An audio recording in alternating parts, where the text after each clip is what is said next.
राजकुमारी रेशमा अपने माता पिता की इकलौती संतान थी। वो बहुत ही सुंदर थी। कोई देखे तो बस देखते ही रह जाए। उसकी आंखों से नूर टपकती थी। लेकिन वह जितना अधिक सुंदर थी, उतना ही उसको अपने सुंदरता का घमंड भी था। जब वो राह चलती तो कोई उसे नजरें उठाकर देख भी नहीं सकता था। सुल्तान अहमद और बेगम नूरजहां की लाडली, वह जब अपनी सवारी के लिए निकलती तो रियाया भय से थर थर कांपने लगती। लोग अपने घरों में दुबक जाते, दरवाजे खटके बंद कर लेते। बाजार में सौदागर अपनी दुकानों के पर्दे गिरा देते और राहगीर गलियों कूचों में छिप जाते। यदि भूल से कोई रास्ते में रह जाता तो सुल्तान का सख्त फरमान था कि वह जहां हो वहीं औंधे मुंह लेट जाए। इस फरमान के खिलाफ जाने वाले की आंखों में तपता हुआ लोहा डालने का क्रूर कानून था, जिसे सुन रूह कांप उठती। एक दिन राजकुमारी रेशमा का काफिला ढेरों सिपाहियों के साथ शहर के बाजार से गुजर रहा था। उसी समय बाजार के दूसरे रास्ते से एक बूढ़ा मछली वाला, जिसके सिर पर मछलियों से भरी टोकरी थी, अनजाने में सामने आ गया। तेजी से बढ़ते काफिले को देखकर उसके पास भागने का समय भी न था। वह गरीब बूढ़ा अपनी आजीविका के लिए मछलियां बेचता था। टोकरी फेंककर औंधे मुंह लेटता तो उसकी सारी मछलियां बेकार हो जाती। काफिला पास आया और सिपाहियों ने उसे पकड़ लिया। घमंडी रेशमा ने उसे देखकर सिपाहियों को हुक्म दिया, इस दुस्साहसी को कैद करो।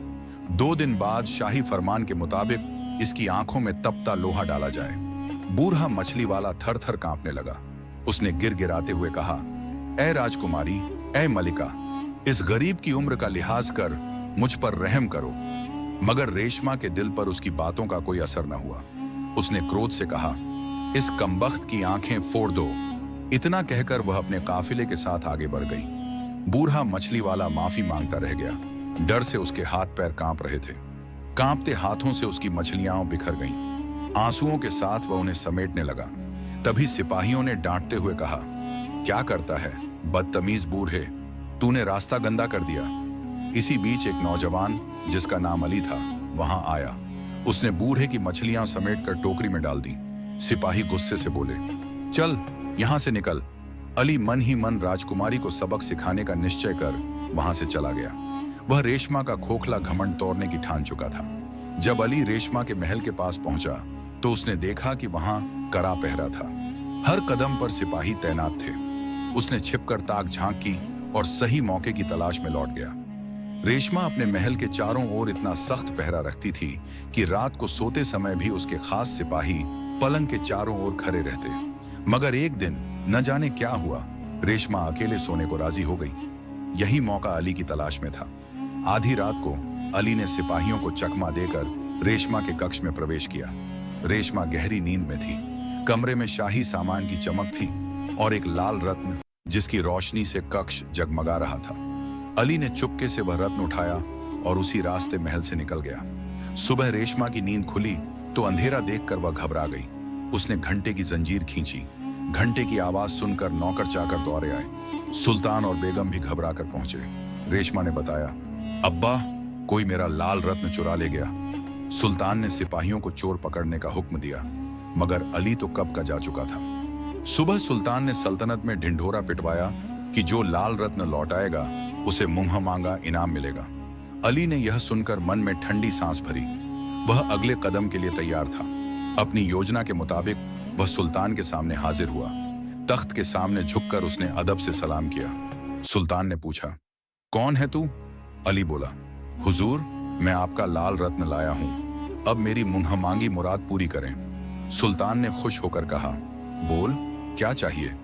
अली ने कहा, हुजूर, मेरी गुजारिश है कि परसों रास्ते में पकड़े गए बूढ़े मछली वाले की सजा माफ हो और उन सिपाहियों को कोरे मारे जाएं जिन्होंने उसे पकड़ा और मुझे गालियां दी। सुल्तान ने हैरानी से पूछा, उस बूढ़े से तेरा क्या रिश्ता है? अली बोला, हुजूर, इंसानियत का रिश्ता। उसकी हालत देख मुझ पर रहम आया। आखिर उसे देखने से राजकुमारी का क्या बिगड़ गया? यह सुन सुल्तान गुस्से से लाल हो गया। उसने वजीर को हुक्म दिया, इस कमबख्त को कैद करो और बूढ़े को रिहा कर सिपाहियों को कोरे मारो। अली ने कहा, हुजूर, आप मुझे क्यों सजा दे रहे हैं? मैंने तो रत्न लौटाया। सुल्तान बोला, तूने रत्न चुराया और रेशमा का अपमान किया। अली ने कहा, हुजूर, मैंने यह सब बूढ़े को बचाने के लिए किया। अगर आपने मुझे कैद किया तो मैं जेल से भागकर आपका ताज चुरा लूंगा। सुल्तान हंसते हुए बोला, मूर्ख लड्ड के, तू मेरे ताज के पास भी ना पहुंच पाएगा। सिपाहियों ने अली को कैद खाने ले लिया। जेल में अली खुश था। सब कुछ उसकी मर्जी से हो रहा था। वह अगले कदम की तैयारी में था। सुल्तान ने रेशमा को रत्न लौटाकर सारी कहानी सुनाई। रेशमा बोली, अब्बा, इस दुस्साहसी की हिम्मत कि मेरे कक्ष से रत्न चुराया, अब यह ताज चुराने की बात करता है। इसे चौराह पर खड़ा कर इसके दोनों हाथ कटवाए। सुल्तान ने पूरे शहर में ऐलान करवाया कि अगली सुबह चौराहे पर अली के हाथ काटे जाएंगे। वजीर ने अली को यह खबर सुनाई। अली जोर जोर से हंसकर बोला, तुम सब पागल हो गए हो। सुबह तक मैं यहाँ कहाँ रुकूंगा? मैं तो आज रात ही ताज लेकर फरार हो जाऊंगा। वजीर ने कैद खाने के सरदार को सख्त पहरा लगाने का हुक्म दिया। मगर सुबह जब वजीर अली को लेने पहुंचा तो केवल हथकंडियां पड़ी थी। अली भाग चुका था। वजीर ने सुल्तान को बताया और सुल्तान अपने शयन कक्ष में दौड़ा। वहां ताज गायब था। सुल्तान का चेहरा पीला पड़ गया। रेशमा अपने पिता को उदास देखकर बोली, अब्बा, उस बूढ़े मछली वाले को फिर से पकड़ डुबाए और ऐलान करें कि उसकी आंखें निकालकर उसे कैद किया गया है। वह चोर उसे बचाने जरूर आएगा। सुल्तान ने बूढ़े को पकड़वाया और ऐलान करवाया। अली को यह सुनकर गुस्सा आया। उसने कहा, जब मुझ पर वार नहीं चला तो उस बूढ़े को पकड़ लिया, अब इसका अंत होगा। रात को रेशमा के महल के चारों ओर कड़ा पहरा था। सुल्तान भी भेष बदलकर गश्त कर रहा था। तभी रेशमा के कक्ष से दिल दहलाने वाली चीख गूंजी। सुल्तान दौड़ कर पहुंचा। रेशमा जमीन पर पड़ी थी। उसका शरीर नीला पड़ गया था। वैद्य ने कहा, हुजूर, किसी जहरीले सांप के काटने से राजकुमारी मर चुकी है। सुल्तान डहारे मारकर रोने लगा। तभी वजीर ने देखा एक कुर्सी पर सुल्तान का ताज रखा था। वह बोला, यह सब उस चोर का काम है। रेशमा को दफनाया गया। पूरा शहर शोक में डूबा था। अगले दिन सुल्तान जब रेशमा की कब्र पर फूल चराने गया तो कब्र खुली थी। रेशमा का शव गायब था।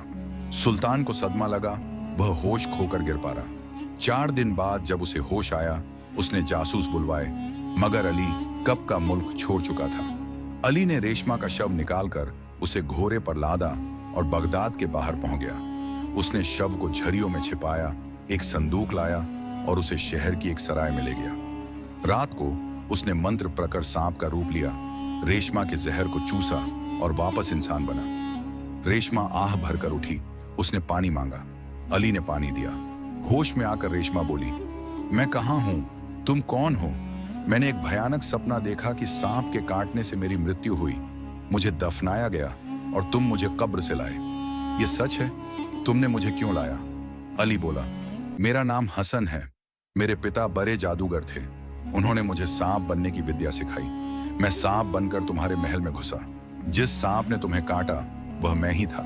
मैं जानता था कि 3 दिन में जहर निकालने से इंसान जीवित हो सकता है। यह सब मैंने तुम्हारा घमंड तोड़ने के लिए। अब तुम मेरी दासी बनकर रहोगी। रेशमा सन्न रह गई। उसने माफी मांगी। मैंने घमंड में कईयों का अनिष्ट किया, मुझे माफ कर दो। मगर हसन पर कोई असर न हुआ। वह रेशमा को अपने घर ले गया और दासी की तरह रखा। रेशमा ने मिन्नतें की पर हसन को भरोसा न था। समय बीता। रेशमा ने अहंकार छोड़कर घर संभाला। हसन का दिल भी पिघलने लगा। वह रेशमा को चाहने लगा। एक दिन हसन ने रेशमा को परखने के लिए अकेले छोड़ दिया। रात को लौटा तो रेशमा थी। उसने सोचा, वह शहजादी है, मैं जादूगर का बेटा, हमारा कोई भविष्य नहीं। सुबह वह रेशमा को सुल्तान के पास ले गया। सुल्तान ने रेशमा को देख खुशी से रो पड़ा। हसन ने सारी कहानी सुनाई। सुल्तान ने उसे फांसी का हुक्म दिया, मगर रेशमा बोली, अब्बा, इसने मेरा घमंड तोड़ा। मैं इसे पति मान चुकी हूँ। अगर इसे सजा मिली तो मैं भी प्राण त्याग दूंगी। सुल्तान ने उनकी शादी करवा दी। नया कानून बना। रियाया खुशहाल हुई। रेशमा और हसन भी। सच्ची शक्ति बाहरी ताकत में नहीं, आत्म सुधार और विनम्रता में है। रेशमा ने अपनी गलतियां सुधारी और हसन ने प्रेम को चुना। यह कहानी सिखाती है कि सजा दंड में नहीं, सुधार में है।